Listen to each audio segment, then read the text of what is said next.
ಎಲ್ರಿಗೂ ನಮಸ್ಕಾರ. ಗೀತಾ ಕಥಾ ಸಮಯ ಯೂಟ್ಯೂಬ್ ಚಾನಲ್ಗೆ ನಿಮಗೆಲ್ರಿಗೂ ಸ್ವಾಗತ.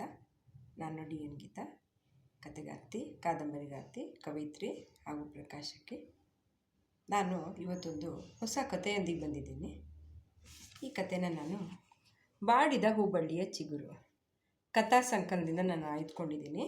ಇದು 2011ರಲ್ಲಿ ಪ್ರಕಟವಾಗಿರುವಂತಹ ಕಥಾ ಸಂಕಲನವಾಗಿದೆ. ಇಂದಿನ ಕಥಾ ಶೀರ್ಷಿಕೆ ವೈಕುಂಠ ಸೇರಿಕೊಂಡಾಗ. ಆಗಷ್ಟೇ ವಿಷ್ಣು ಸಹಸ್ರನಾಮ ಪ್ರಾರಂಭವಾಗುವುದರಲ್ಲಿತ್ತು. ನವಗ್ರಹದ ಗರ್ಭಗುಡಿಯಾಚೆ ಗೋಡೆಗರಗಿ ಕುಳಿತಿದ್ದವಳು ಅತ್ತ ದೃಷ್ಟಿ ಹರಿಸಿದ್ಳು. ದೊಡ್ಡ ಮಗಳು, ಇಬ್ಬರು ಓರಗಿತ್ತಿಯರು, ಅತ್ತಿಗೆ, ಎಲ್ಲರ ಮುಡಿಯಲ್ಲೂ ದಂಡೆ ದಂಡೆ ಗುಂಡು ಮಲ್ಲಿಗೆ, ಕಣ್ಣಂಚಿನಲ್ಲಿ ಮಿನುಗುವ ಕಿರುನಗು. ಹಾಗಾದರೆ ತನ್ನ ಗಂಡ ಅನಂತನ ಸಾವು ಇವರ್ಯಾರನ್ನು ಬಾಧಿಸಲೇ ಇಲ್ಲವೆಂದಾಯಿತು. ಅವಳಿಗೆ ವಿಚಿತ್ರ ಎನಿಸಿತು. ತಿಂಗಳ ಹಿಂದೆ ಸಂಕ್ರಾಂತಿಗೆಂದು ಬಂದಿತ್ತಲ್ಲ ಮೈದುನ ವಾರಗಿತ್ತಿಯರ ದಂಡು. ಅತ್ತಿಗೆ, ಹಬ್ಬಗಳಲ್ಲಿ ನಿಮ್ಮ ಮನೆಗೆ ಬಂದು ಸಿಹಿಯೂಟ ಮಾಡದಿದ್ದರೆ ಸಮಾಧಾನವೇ ಇರಲ್ಲಪ್ಪ. ನಿಜವಾಗ್ಲೂ ಅನಂತಣ್ಣ ನೀವು ಇರೋದ್ರಿಂದಲೇ ನಮ್ಮೆಲ್ಲರ ಬದುಕಿನಲ್ಲಿ ಒಂದು ಅರ್ಥ ಇದೆ ಎನ್ನುತ್ತಾ ಚಪ್ಪರಿಸಿ ಊಟ ಮಾಡಿದ್ದು ನಿನ್ನೆಯೋ ಮೊನ್ನೆಯೋ ಎನ್ನುವಂತಿದೆ. ಈಗ ಪ್ರೀತಿಯ ಅನಂತಣ್ಣ ಇನ್ನಿಲ್ಲವೆಂದು ತಿಳಿದರೂ ಹೇಗೆ ಇವರಿಗೆಲ್ಲ ಸಹಜವಾಗಿ ಇರಲು ಸಾಧ್ಯವಾಗುತ್ತದೆ? ಈ ಪ್ರಪಂಚದಲ್ಲಿ ಯಾರು ಯಾರನ್ನು ಅವಲಂಬಿಸಿಯೇ ಇಲ್ಲವೇ? ಪ್ರೀತಿ, ಮಮತೆ, ವಾತ್ಸಲ್ಯ ಇಂಥವಕ್ಕೆಲ್ಲ ಏನು ಅರ್ಥವೇ ಇಲ್ಲವೇ ಹಾಗಾದರೆ? ಅತ್ತಿಗೆ, ವಿಷ್ಣು ಸಹಸ್ರನಾಮ ಮುಗಿಸಿ ವೇದ ಪಾರಾಯಣ ಆರಂಭ ಆಗುತ್ತೆ. ಬೆಳಗ್ಗೆಯಿಂದ ಏನನ್ನು ತಿಂದಿಲ್ಲ ನೀವು. ಕಾಫಿನಾದರೂ ಕುಡೀರಿ. ಕಾಫಿಯ ದೊಡ್ಡ ಕೆಟಲ್ 10 ಲೋಟಗಳೊಂದಿಗೆ ಪ್ರತ್ಯಕ್ಷವಾದ ದೊಡ್ಡ ಮೈದುನ ಹರಿಕೃಷ್ಣನ ಹತ್ರ ನೋಡಿದ್ಲು. ಮೊದಲೆಲ್ಲ ಅತ್ತಿಗೆ ಅತ್ತಿಗೆ ಎಂದು ಹಿಂದೆ ಮುಂದೆ ಸುತ್ತುತ್ತಿದ್ದವನು ಅಣ್ಣನ ಸಾವಿನ ಈ 14 ದಿನಗಳಲ್ಲಿ ಒಂದು ದಿನವೂ ವಿಶ್ವಾಸದಿಂದ ಮಾತನಾಡಿಸಿದವನಲ್ಲ. ಈಗ ಬಂದು ಸೇರಿದ ನೆಂಟರಿಷ್ಟರು ಗಮನಿಸುತ್ತಾರಲ್ಲ ಎಂದು ತನ್ನನ್ನು ಚೆನ್ನಾಗಿ ಗಮನಿಸುತ್ತಿರಬೇಕು. ಅವನಿಂದ ಪಡೆದುಕೊಂಡ ಕಾಫಿ ಗಂಟಲಿನಲ್ಲಿ ಇಳಿಯಲಿಲ್ಲ. ಎಷ್ಟು ಬೇಗ ಬದಲಾದರು ಈ ಮೈದುನಂದಿರು. ಹಾಗೆ ನೋಡಿದ್ರೆ ಇವರನ್ನು ಸಾಕಿ ಬೆಳೆಸಿ ಒಳ್ಳೆಯ ಉದ್ಯೋಗ ದೊರಕುವಂತೆ ಮಾಡುವಲ್ಲಿ ತನ್ನ ಹಾಗೂ ಅನಂತನ ಶ್ರಮ ಏನು ಕಡಿಮೆಯೇ? ಅಪ್ಪ ಅಮ್ಮ ಇಲ್ಲವಾದ ಮೇಲೆ ಇವರು ಮನೆಯ ಜವಾಬ್ದಾರಿಯನ್ನು ಪೂರ್ತಿ ಹೊತ್ತರಲ್ಲ. ತಂಗಿಗೊಂದು ಮದುವೆ ಆಗಿತ್ತಷ್ಟೆ. 4-5ನೇ ಕ್ಲಾಸಿನಲ್ಲಿದ್ದ ಚೋಟುದ್ದ ತಮ್ಮಂದಿರು. ಅವರಿಗೆ ಯಾವ ಕೊರತೆಯೂ ಆಗದಂತೆ ನೋಡಿಕೊಳ್ಳುತ್ತಿದ್ದ ಗಂಡನದು ಅತಿರೇಕ ಇದು ತನಗೆ ಬಹಳಷ್ಟು ಸಲ ಅನ್ನಿಸ್ತಾ ಇತ್ತು. ತಮ್ಮಂದಿರನ್ನು ಕಾಲೇಜಿಗೂ ಕಳುಹಿಸಿ ಅವರ ಬಟ್ಟೆ, ಫೀಸು, ಪುಸ್ತಕಗಳಿಗಂತೂ ದುಡ್ಡು ಹೊಂದಿಸುತ್ತಾ ತಾನು ಮಾತ್ರ ಅದೇ ಹಳೆಯ ಮಾಸಿದ ಪಂಚೆ, ಮಾಸಿದ ಅಂಗಿಗಳನ್ನು ತೊಟ್ಟು ಹಳ್ಳಿಯ ಶ್ರಾದ್ದ, ನಾಮಕರಣ, ಮದುವೆ ಹೀಗೆ ಒಂದನ್ನು ಬಿಡದೆ ಎಲ್ಲದಕ್ಕೂ ಪೌರೋಹಿತ್ಯ ನಡೆಸುತ್ತಾ ಜೀವನ ಸಾಗಿಸಿದವರಲ್ವೇ ಇವರು. ಹಾಗೆ ನೋಡಿದ್ರೆ ಇವರ ಮೈದುನಂದಿರ ಸ್ವಂತ ಅಣ್ಣನೂ ಇವರು ಅಲ್ವಲ್ಲ, ಮಾವನವರ ದೊಡ್ಡ ಹೆಂಡತಿಯ ಮಗ. ಇವರು ಬಾಣಂತನದಲ್ಲಿ ಅತ್ತೆ ತೀರಿ ಹೋದದ್ದಂತೆ. ಆಗ ಬಂದದ್ದೇ ಅತ್ತೆಯ ತವರು ಮನೆಯಿಂದ ಒಂದು ಮನೆ, ಒಂದಿಷ್ಟು ಜಮೀನು. ಅದು ಬಿಟ್ಟರೆ ಮಾವನ ಹತ್ತಿರ ಏನಿತ್ತು? ಚಿಕ್ಕ ಮಗುವನ್ನು ಸಲಹುವ ನೆಪವೊಡ್ಡಿ ಮರುಮದುವೆ ಆಗಿದ್ರು ಈ ಮಾವ. ಮೊದಲಿನಿಂದಲೂ ಮಲತಾಯಿಯ ಕೈಯಿಂದ ಹಿಂಸೆ, ಅವಮಾನ ಅನುಭವಿಸುತ್ತಾ ಅನಂತ ಬೆಳೆದರೂ ಆಸ್ತಿ ಅವನ ಹೆಸರಿನಲ್ಲಿ ಇದ್ದುದರಿಂದ ಯಾರೇನು ಮಾಡುವಂತಿರಲಿಲ್ಲ. ದೊಡ್ಡವನಾಗುತ್ತಾ ಅಪ್ಪನ ಬೆಂಗಾವಲಿಗೆ ನಿಂತು ರಾಶಿ ರಾಶಿ ಭತ್ತದ ಪೈರನ್ನು ಕಣಕ್ಕೆ ಸಾಗಿಸುವಾಗ ಏನೋ ಒಂದು ವಿಧದ ತೃಪ್ತಿ. ಹಾಗೆ ಮದುವೆಯೂ ಆಯಿತು. ಮನೆಯ ಹಿರಿ ಸೊಸೆಯಾಗಿ ಅಡಿಯಿಟ್ಟ ತನಗೆ ತನ್ನ ಜವಾಬ್ದಾರಿ ಹಾಗೂ ಮಿತಿಯ ಅರಿವಾಗಿ ಹೋಗಿತ್ತು. ಬಾಂಬೆಯಲ್ಲಿ ಒಳ್ಳೆಯ ಉದ್ಯೋಗದಲ್ಲಿದ್ದರು ಅನಂತನ ಭಾವ. ಹಾಗಾಗಿ ತನ್ನ ಒಬ್ಬನೇ ಮಗನೊಂದಿಗೆ ವರ್ಷಕ್ಕೊಮ್ಮೆ ಜಂಬದಿಂದ ಬರುವ ನಾದಿನಿ ಸಿಂಧು ತಮ್ಮಂದಿರನ್ನು ಬೆಳೆಸುವತ್ತಲೇ ಗಮನಹರಿಸಿ ತಮ್ಮ ಕುಟುಂಬವನ್ನು ಸಂಪೂರ್ಣವಾಗಿ ನಿರ್ಲಕ್ಷಿಸಿದ ಗಂಡ ಅನಂತ. ಅವಳು ಯಾರಲ್ಲಿ ದೂರುವುದಿತ್ತು? ಫಾರೆಸ್ಟ್ ರೇಂಜ್ ಆಫೀಸರ್ ಆದರೂ ಲಂಚಕ್ಕೆ ಕೈಯೊಡ್ಡದೆ, ಒಂದು ಸ್ವಂತ ಮನೆಯನ್ನು ಕಟ್ಟಿಕೊಳ್ಳದೆ ರಿಟೈರ್ ಆದ ಅಪ್ಪ, ಸದಾ ವ್ರತ ಪೂಜೆ ಎಂದು ನಿರತಳಾದ ಶಾಂತ ಸ್ವರೂಪಿ ಅಮ್ಮ, ಸಾಲಾಗಿ 5 ತಂಗಿಯರು. ಹಾಗಾಗಿ ಅವಳು ಎಲ್ಲವನ್ನು ನುಂಗಿಕೊಂಡು ಆಗಿದ್ದು 2 ಬಾಣಂತನ, 2 ಹೆಣ್ಮಕ್ಳು. ಅನಂತ ಸ್ವಲ್ಪ ಸಿಡಿಮುಡಿ ಗುಟ್ಟುತ್ತಿದ್ದವನು ಮತ್ತೆ ಎಂದಿನಂತಾದ. ಆದರೆ ತನಗೆ ಹೆಣ್ಣು ಮಕ್ಕಳೆಂದರೆ ಮೊದಲಿನಿಂದಲೂ ಆಸೆಯೇ.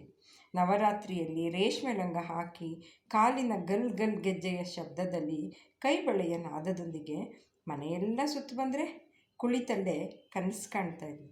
ಆದರೆ ಗಂಡನ ಮನೆಯ ವಾತಾವರಣ ರೇಷ್ಮೆಯ ಲಂಗ ಇರಲಿ ಸಾಧಾರಣ ಬಟ್ಟೆಗೂ ಪರದಾಡುವಂತಾಗುತ್ತಿತ್ತು.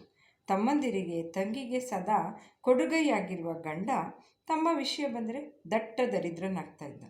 ಹಾಕಿಕೊಳ್ಳಲು ಚಪ್ಪಲಿಯೂ ಇಲ್ಲದೆ ಹರಿದ ಬಟ್ಟೆಯೊಂದಿಗೆ ಎಷ್ಟೋ ಸಲ ತವರಿಗೆ ಹೋದದ್ದಿದೆ.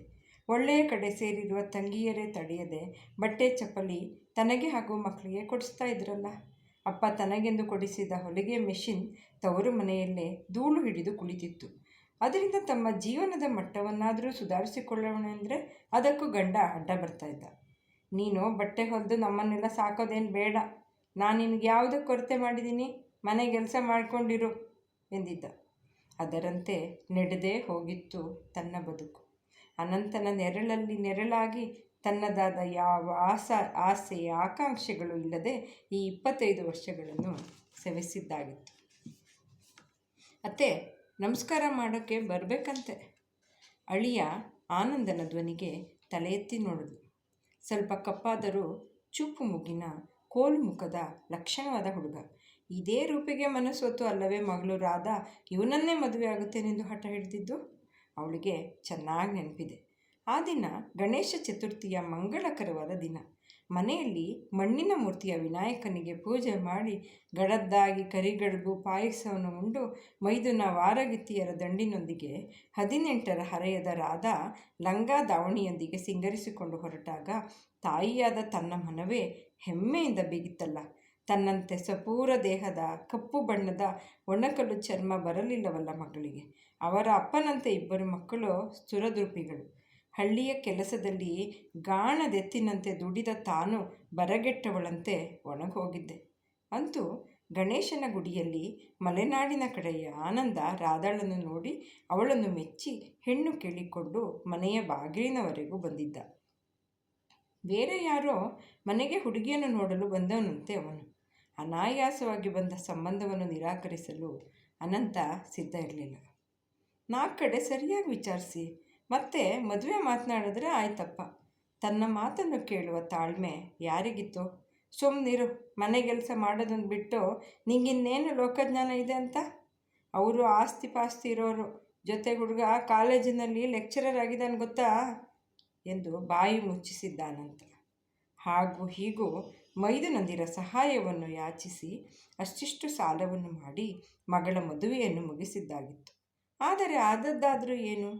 ಮಲೆನಾಡಿನಲ್ಲಿ ನಾಮಕಾವಸ್ಥೆಯ ಒಂದೆರಡು ಎಕರೆ ಜಮೀನು, ಒಂದು ಹಳೆ ಮನೆ, ಅಳಿಯನಿಗೋ ಕಾಲೇಜೊಂದರಲ್ಲಿ ಪಾರ್ಟ್ ಟೈಮ್ ಕೆಲಸ, ಒಂದೇ ಸಂತಾನವಾದರೂ ಜೀವನಕ್ಕೆ ಪರದಾಡುವಂತಹ ಪರಿಸ್ಥಿತಿ. ತಾನೇ ಮುಂದೆ ನಿಂತು ಮಾಡಿದ ಮದುವೆ ಅಷ್ಟೇ. ಹಾಗಾಗಿ ಅನಂತ ಬಾಯಿ ಬಿಡಲಿಲ್ಲ. ಆಗಾಗ ಮಗಳು ಮನೆಗೆ ಹೋಗಿ ಬರ್ತಾ ಇದ್ದ. ಆದರೆ ಅದರ ಕಾರಣವೇನೆಂದು ಆತ ಸಾಯುವವರೆಗೂ ತನಗೆ ಹೇಳಲೇ ಇಲ್ವಲ್ಲ. ಮೊನ್ನೆ ಮಾಸಿಕದ ದಿನವಷ್ಟೇ ತಿಳಿದಿದ್ದು ಮಗಳಿಗೆಂದು ಆತ ಅನೇಕ ಬ್ಯಾಂಕಿನಲ್ಲಿ 4 ಲಕ್ಷಕ್ಕಿಂತ ಮೀರಿ ಸಾಲ ಮಾಡಿದ್ದ.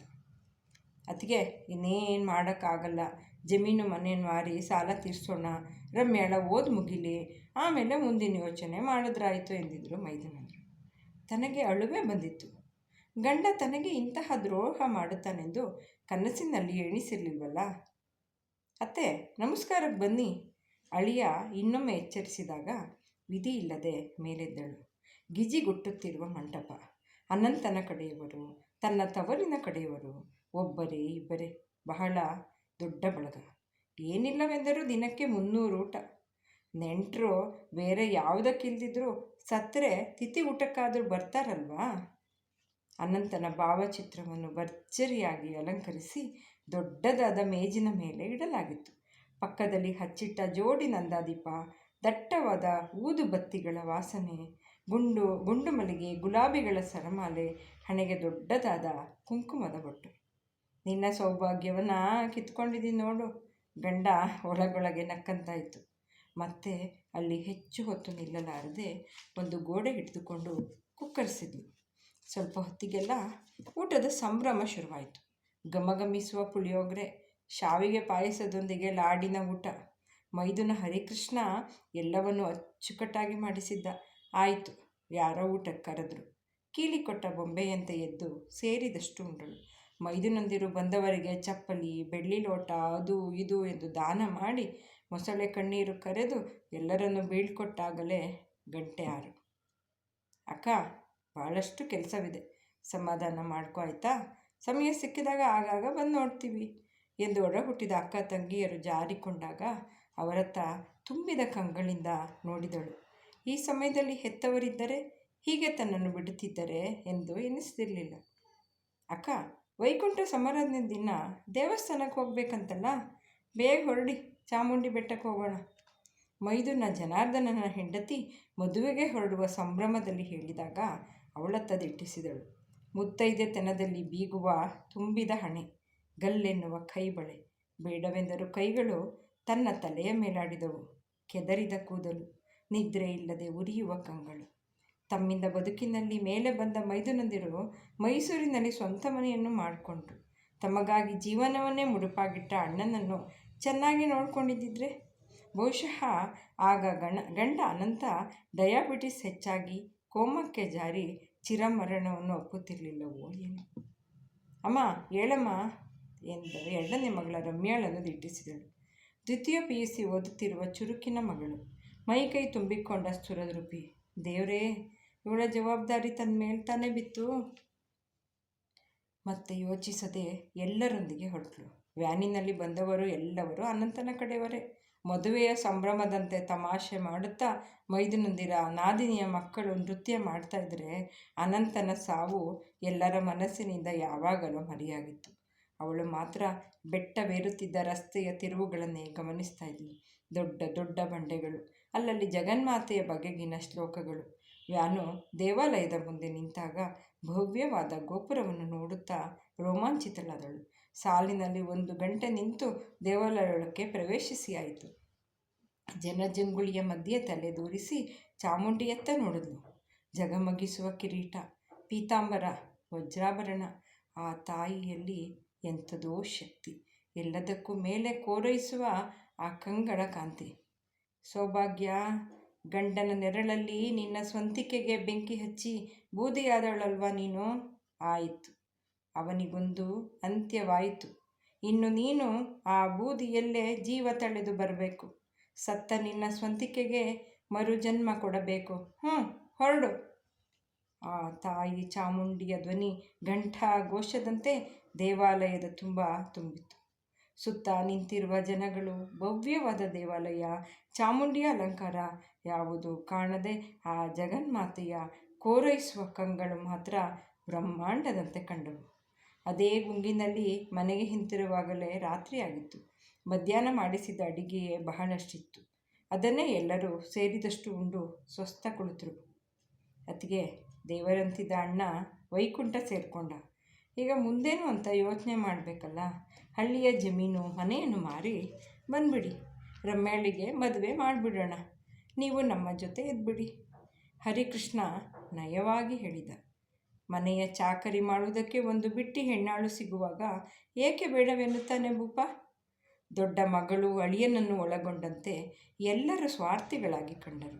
ಮಗಳ ಸಂಸಾರಕ್ಕಾಗಿಯೇ ತಾನೇ ಗಂಡ ಲಕ್ಷಾಂತರ ಸಾಲಗಾರನಾಗಿದ್ದು, ಅದರ ಬಗ್ಗೆ ಒಂದು ಮಾತು ಆಡದೆ ತನ್ನ ಗುಂಗಿನಲ್ಲೇ ಮುಳುಗಿರುವ ಮಗಳತ್ತ ತಾತ್ಸಾರದ ನೋಟ ಬೀರಿದ್ನು.